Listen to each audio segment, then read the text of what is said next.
어떤 상품이 잘 팔릴까가 아니라 가를 생각하셔야 되는 겁니다. 이 차이가 굉장히 중요해요. 안녕하세요, 멀티파이프입니다. 오늘은 대량 등록에서 어떤 제품이 잘 나갔는지, 그리고 어떤 기준으로 우리가 상품을 소싱해야 되는지를 알려드리고자 합니다. 오늘 이야기는 사실 제가 하는 대량 등록에서 굉장히 핵심적인 내용이라 제가 유튜브에서는 공개를 안 했었는데, 제가 여러분의 성원에 힘입어 구독자 1만을 달성한 기념으로 한번 공개를 해보려고 합니다.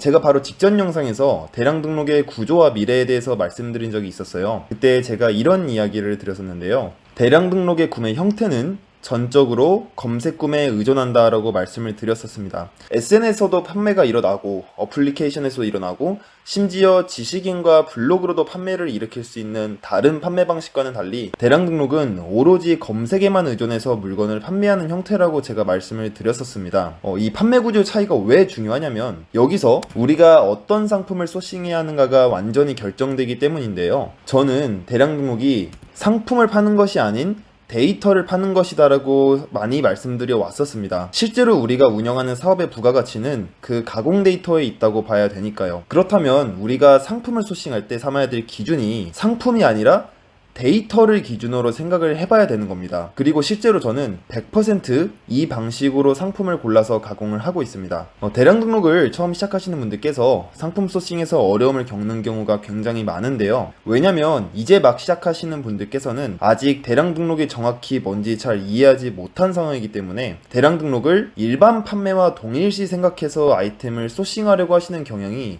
굉장히 강하세요. 그래서 요즘 무엇이 잘 팔리는지, 무엇이 잘 나가는지, 남들은 어떤 것들을 판매하는지에 굉장히 관심이 많으신 편입니다. 물론 트렌드를 아예 무시할 수는 없겠지만은 대량 등록은 그런 것들을 우선으로 삼으면 안 됩니다. 내가 만약에 상품을 소싱해서 마케팅을 잘해서 팔 생각이라면 트렌드와 상품 자체의 경쟁력에 올인하시는 게 맞아요. 왜냐면 내가 마케팅으로 그것을 팔아낼 거기 때문입니다. 내가 유입을 창조하고 전환율을 끌어올리면 되기 때문에 상품 그 자체가 굉장히 중요한 게 사실이에요. 대량 등록은 다릅니다. 광고를 안 하거나 혹은 부분적으로만 사용하면서 오로지 검색만으로 판매하는 형태이기 때문에 여러분들께서는 어떤 상품이 잘 팔릴까가 아니라 어떤 상품들이 검색 판매에 유리할까를 생각하셔야 되는 겁니다. 이 차이가 굉장히 중요해요. 저는 사업을 하면서 저만의 강한 신념이 하나 있는데요. 그건 바로 뭐든지 제대로 알아야 의미가 있다라는 겁니다. 남들이 무슨 카테고리가 잘 팔린다더라, 어떤 카테고리는 잘 안 나간다더라 라고 해도 저는 절대로 거기서 생각을 멈추진 않아요. 왜 이 카테고리는 대량 등록에서 잘 나가는 걸까?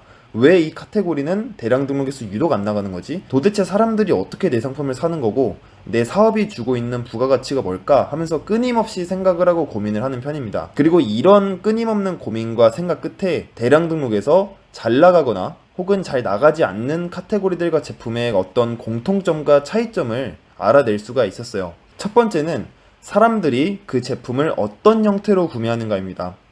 제가 저번 영상에서도 자세히 말씀드렸듯이 패션의 경우에는 검색 구매 비중이 굉장히 낮은 편이에요. 대부분 어플리케이션을 통해 사거나 오프라인으로 사거나 혹은 본인이 좋아하는 어떤 스토어를 가서 사는 비중이 매우 강한 편입니다. 그래서 패션이라는 카테고리는 대량 등록이 줄 수 있는 가공의 부가가치가 굉장히 낮은 편에 속하게 돼요. 그래서 유독 가공할 건덕지도 없고 가공을 한다고 하더라도 잘 안 나가는 겁니다. 왜냐? 애초에 잘 검색해서 사지를 않으니까요. 다만 패션 쪽 품목이라고 하더라도 검색해서 주로 구매하는 상품의 경우에는 또 잘 나가기도 합니다. 그래서 단순히 카테고리만으로 판단하는 건 다소 위험한 경향이 있고 좀 전체적으로 볼 필요가 있어요. 이와 같이 사람들이 해당 상품을 어떤 형태로 구매하느냐에 따라서 우리가 소싱할 가치가 있는지 없는지 굉장히 큰 영향을 주게 됩니다. 여러 판매 루트를 고민해 볼 수 있는 일반 판매는 내가 유입을 외부에서 데려오면 되니 이 부분이 최우선까지는 아니겠지만 저희는 다르다는 거예요. 이 부분을 반드시 중요하게 고려하셔야 됩니다. 그리고 두 번째는 검색으로 사는 와중에 그 검색이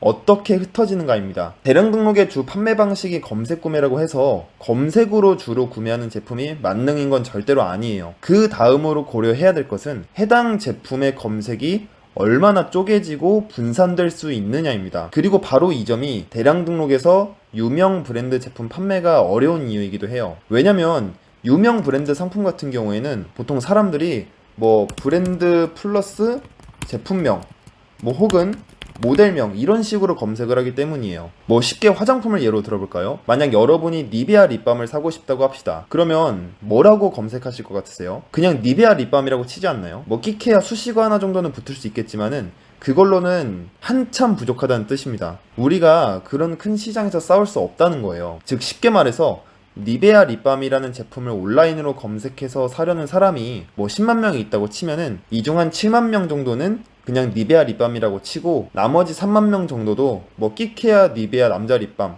혹은 모델명과 상품명을 정확히 친다는 거예요. 그러니 우리가 줄 수 있는 가공이란 부가가치가 거의 없어지는 겁니다. 하지만 위와 같은 상품은 어떨까요? 여러분은 이 상품을 뭐라고 검색해서 사실 것 같습니까? 누구는 종이컵 디스펜서, 누구는 정수기 종이컵대, 또 누구는 뭐 정수기 컵 거치대 등등 사람마다 다를 확률이 굉장히 높아요. 그 뜻은 뭐냐면 똑같이 이 제품을 온라인으로 검색해서 사려는 사람이 10만 명이라고 칠 때 이 10만 명이라는 사람이 굉장히 많은 검색 키워드들로 다 쪼개져 간다는 뜻입니다. 그리고 그 말은 한 키워드가 이 상품의 수요를 독점하기 어렵다는 뜻이 됩니다. 그럼 당연히 우리에게까지 기회가 오겠죠. 그런 의미에서 브랜드의 본질적인 가치는 트래픽을 가두고 검색을 필요 없게 만든다 라는 쪽에 있을지도 모릅니다. 내가 소싱한 제품이 사람들이 검색해서 살만한 제품인가, 그리고 검색으로 산다면 그 검색이 얼마나 쪼개져서 다양한 기회들을 창출할 수 있는가, 그리고 그렇게 쪼개진 기회가 우리가 먹을 수 있는 시장의 범위 내로 들어올 수 있는가, 이것을 올바르게 파악하는 것, 이것이 곧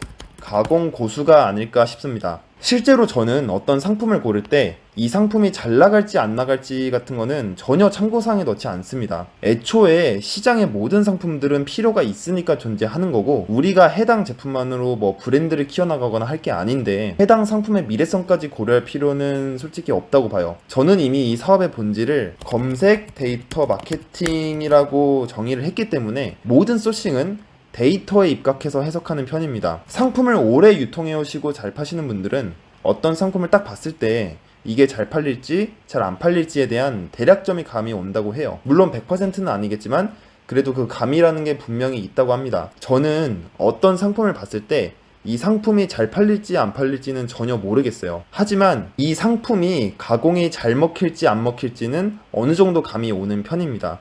저는 이 세상에 이유가 없는 것은 없다고 생각하고 살고 있어요. 우리가 보지 못하고 혹은 알지 못할 뿐이지 분명히 모든 현상에는 본질적인 이유가 존재합니다. 대량 등록에서 어떤 제품이 잘 팔리고 어떤 제품이 잘 안 팔리는지를 올바르게 알고 싶다면 우선 대량 등록에서 구매가 어떻게 일어나는지를 이해하는 것이 1순위라고 생각을 해요. 그것만 올바르게 이해하셔도 대량 등록에서 뭐 카더라식으로 떠도는 모든 이야기들이 마치 퍼즐 짜맞춰지듯이 한꺼번에 이해되는 것을 느끼실 수 있을 겁니다. 저는 구독자분들께서 뭐 남들이 어떻다 하더라 라는 말만 믿고 무작정 따라 하시는 것보다는 한 번 더 고민해보고 분석해본 뒤 차용해보신다면 훨씬 더 미래에 도움이 될 거라고 생각을 합니다. 당장은 뭐 어차피 따라할 건데 뭐하러 시간을 낭비하냐 할 수도 있어요. 하지만 이런 작은 습관이 시간이 지나면서 엄청난 차이를 만들더라고요. 왜냐면 어차피 언젠가는 남의 말로 해결할 수 없는 상황이 올 수밖에 없기 때문이에요. 항상 분석하고 고민하는 습관을 들여오셨던 분들은 이런 상황 속에서도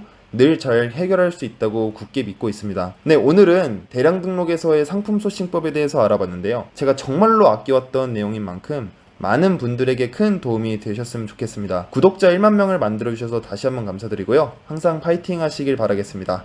감사합니다.